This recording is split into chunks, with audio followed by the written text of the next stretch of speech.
This is the Lone Creator YouTube. We hope this video helps. You start by signing into the exact Google account that holds the activity. This links your watch and search logs.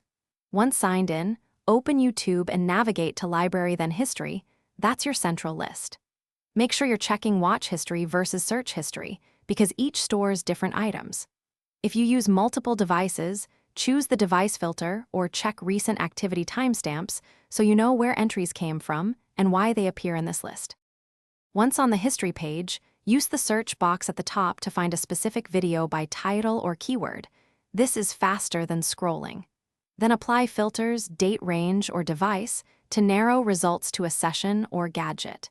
If you accidentally hid entries earlier, note that removing items is permanent in YouTube history. Instead, use the filter to isolate and review before deleting.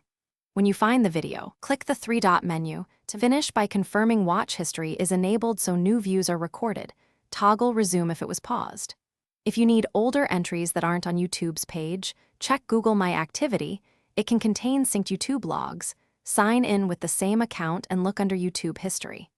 Make sure you're not viewing a different account and verify that pause history isn't active. If history still seems missing, sign out, clear cache, sign back in, and check again. That fixes most sync issues. Thanks for watching. Consider subscribing if we helped you.